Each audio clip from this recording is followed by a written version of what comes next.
ఆ విధంగా దశ 8లో తర్వాత 6 మార్చ్ 2028 నుంచి 2029 వరకు బుధ దశ నడుస్తుంది. సో బాగుంటుంది లైఫ్.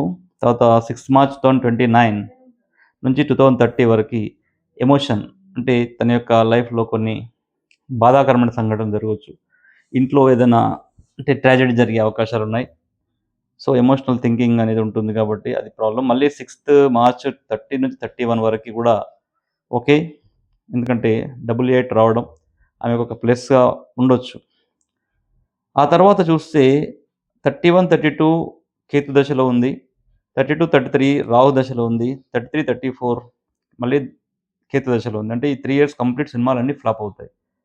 నేను చెప్పేదేంటంటే, అంటే ఇప్పుడున్నటువంటి స్టార్టింగ్ 4 ఇయర్స్ అంటే 25 నుంచి 29 మార్చ్ వరకు ఉన్నటువంటి దశలోనే ఆమె అన్నీ కూడా ప్లాన్ చేసుకోవాలా. అంటే కెరియర్ ప్లాన్ చేసుకోవాలా, పెళ్లి ప్లాన్ చేసుకోవాలా, అక్కడికి అంతా కంప్లీట్ చేసుకొని ఫ్యామిలీలో సెటిల్ అయితే బాగుంటుంది.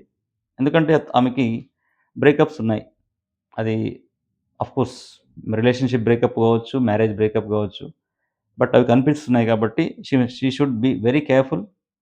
కాబట్టి ఆమె కొన్ని ఎవరినైనా సంప్రదించి తన నేమ్‌లో ఎమోషన్ నంబర్‌ని చేంజ్ చేసుకుంటే బావుంటది. తర్వాత 34, 35లో కుజదశ ఉంది. ఇక్కడ కొంచెం ఆమె కేర్‌ఫుల్‌గా ఉండాలి. యాక్సిడెంట్స్ అయ్యే అవకాశాలున్నాయి. సో, తర్వాత 35, 36లో మళ్ళీ 8కొచ్చింది. సో, ఈ విధంగా చూస్తే అంటే రెస్ట్ ఆఫ్ అంటే హాఫ్ ఆఫ్ నెక్స్ట్ 5 ఇయర్స్ చూస్తే ఇప్పుడున్న ఫస్ట్ 5 ఇయర్స్‌లోనే బావుంది లైఫ్. సో, నేను చెప్పేదేంటంటే లైఫ్ బాగున్నప్పుడు మాత్రమే మనం దాన్ని ప్లాన్ చేసుకోవాలి. లేకపోతే లైఫ్ అనేది మన చేతుల్లో ఉండదు. Thank you so much for being with me and please be connected with N5 and find something. Definitely you are going to learn something else. Thank you so much being with me.